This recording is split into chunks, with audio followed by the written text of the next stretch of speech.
Olá, tudo bem? Eu espero que sim.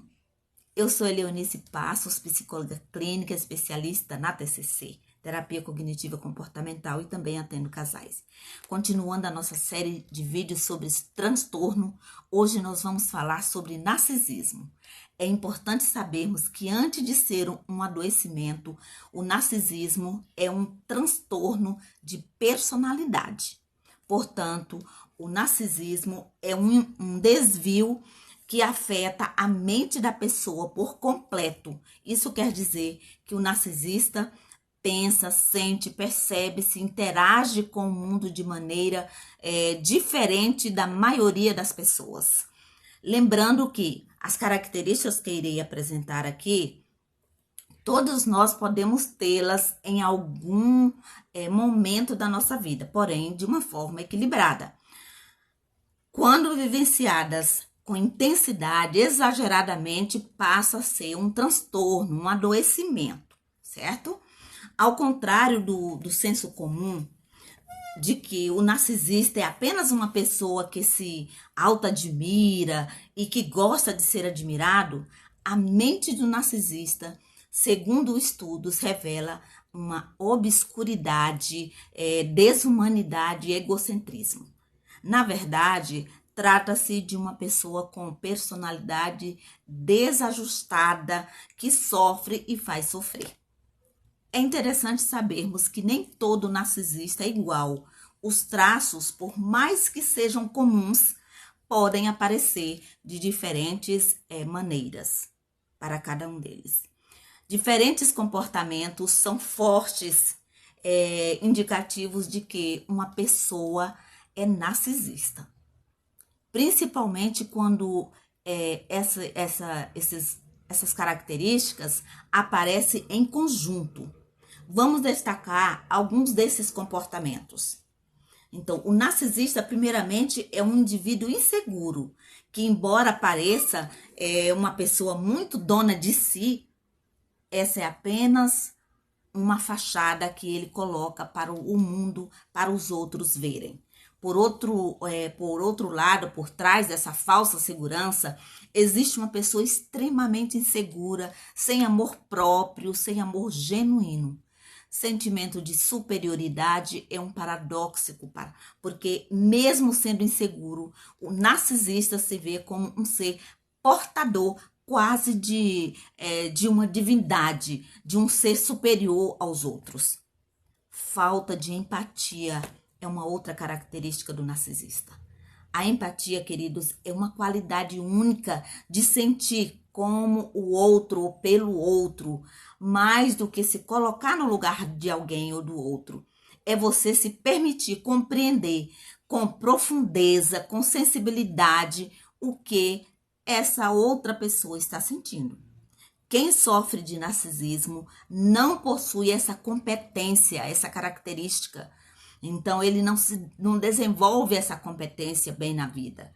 Age de maneira corrosiva com seus colegas, age até com uma pitada de maldade, sem empatia com amigos, com os familiares também. Ele apresenta uma necessidade constante de atenção e admiração. O narcisista gosta de receber validação a todo instante. Quando ele fala, ele tem que ser ouvido a qualquer custo. E quando ele realiza uma tarefa, ele quer todo e qualquer aplauso, elogio para si. Ele precisa sentir o mundo o colocando num pedestal, tendo assim a sensação de ser o centro de tudo e de todos. Para o narcisista, o mundo existe para girar em volta dele. Tudo que acontece ou o afeta só se dá ou só acontece por conta de uma ação dele, porque ele estava ali, senão não aconteceria, pensa ele assim. O narcisista tem dificuldade de reconhecer que outras vivências são tão válidas e importantes quanto a dele. Não só o que ele faz é válido, ele não enxerga isso, não valida os outros, só ele é importante. A pessoa com transtorno de personalidade narcisista apresenta notável superficialidade ele tende a fazer com que as pessoas foquem apenas naquilo que ele faz, mesmo que seja a coisa mais superficial, mais simples na vida, mas ele precisa ser notado, ser validado. Os narcisistas são bons em esconder o seu lado negativo. E uma maneira que faz isso é com o carisma. É muito comum que esses indivíduos tenham um tipo de magnetismo que atrai outras pessoas para si e geralmente são aquelas pessoas mais vulneráveis.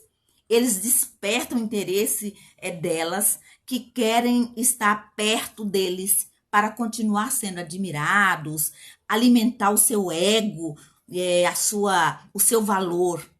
Pessoas essas muitas vezes preferem não reconhecer as características mais tóxicas do narcisista.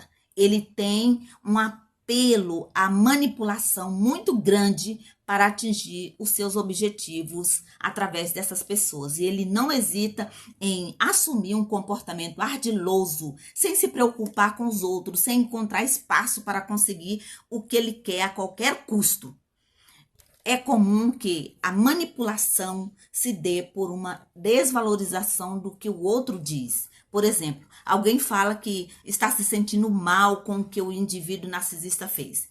Então, o narcisista usará estratégias de manipulação para diminuir o sentimento do outro e se eximir da responsabilidade de tal forma que coloca o outro como culpado dos fatos, fazendo uso desse comportamento manipulador que para ele pode ser prático. O transtorno de personalidade narcisista muitas vezes é acompanhado de grandiosidade. Isso mesmo, por uma postura megalomaníaca em relação a si e ao mundo. Tudo o que ele faz é grandioso, melhor do que os dos outros. Não basta fazer algo ou ter algo, é preciso fazer o que há de maior, né? E ter o que há de mais estimável para si. Se ele compra um carro, o dele é melhor do que de todos. Se compra uma roupa, a roupa dele foi a mais cara, a mais importante, mais elegante. Se tem uma construção, a dele foi a de melhor qualidade. Tudo dele é o melhor. Mas tem aqueles narcisistas que se colocam no papel de vítima. Muitas vezes não conseguem o que querem e passam a vida falando de como o mundo é injusto com ele. E isso acontece em momentos pontuais também, como quando sofre uma acusação e imediatamente vira o jogo, argumentando que, na verdade, ele é a vítima. E ainda o narcisista muitas vezes se traduz em comportamento agressivo, como eles não gostam de ser contrariados. Esses indivíduos, eles explodem com facilidade. Essas demonstrações vão desde abusos verbais a pessoas, a um atendente, até agressões físicas com uma pessoa que tem um desafeto. O diagnóstico para o transtorno da personalidade narcisista é feito por critério clínico. O médico dará o diagnóstico. A estimativa, segundo um estudo da Organização Mundial da Saúde, que menos de 1% da população em geral sofre desse transtorno. E quais são as causas? Assim como em diversos transtornos de personalidade, não se sabe do certo as causas definidas para o desenvolvimento desse transtorno. Fatores hereditários e ambientais podem influenciar no surgimento do transtorno. Algumas teorias apontam que pessoas que foram muito criticadas ou muito elogiadas durante a infância podem ter uma tendência maior no desenvolvimento do transtorno. Quanto ao tratamento, não existe ainda um tratamento farmacológico específico para o transtorno de personalidade narcisista. Mas é possível que o psiquiatra prescreva medicamento para lidar com possíveis comorbidades, como a depressão que ele desenvolve. Geralmente, o tratamento é feito por meio da psicoterapia, que deve ter como foco auxiliar no melhoramento de traços da personalidade que estão causando prejuízo na vida desse paciente. Neste sentido, a nossa abordagem, terapia cognitiva comportamental, podem ajudar bastante. Contudo, é comum que pacientes que rejeitam o tratamento por eles acharem que não é o suficiente para ele, né? Ou que ele não precisa desse tratamento. Sabem, queridos, a Bíblia diz em Romanos 5,12 que nós nascemos pecadores desde a queda. Isso significa que nascemos apenas com tendências pecaminosas, sem a capacidade de sermos bons ou justos por conta própria. Portanto, nós precisamos do amor de Cristo, que nos constrange. E o que chamamos de natureza humana, a Bíblia chama de natureza carnal, em Gálatas 5, 19 a 21. Parte da nossa natureza pecaminosa é um foco total do nosso eu. Esse foco também chamado de egocentrismo. Por isso, o narcisismo não se baseia no amor. Narcisismo se baseia, sabe no quê? No medo. Medo do quê? Medo de que será esquecido, medo de que será ignorado, medo de que não vai ser cuidado, medo de que não vai ser amado. Aqueles que são narcisistas estão lidando com todos esses medos. E, no entanto, o amor perfeito lança fora todo medo. 1 João 4,8. Saiba disso, que nós temos a possibilidade de nos apegar a esse amor que é de Cristo Jesus. Se você gostou desse vídeo, compartilhe. Se você ainda não é inscrito, se inscreva, tá? Dê o seu joinha. E eu desejo tudo de bom para você. Beijos no coração e até o próximo.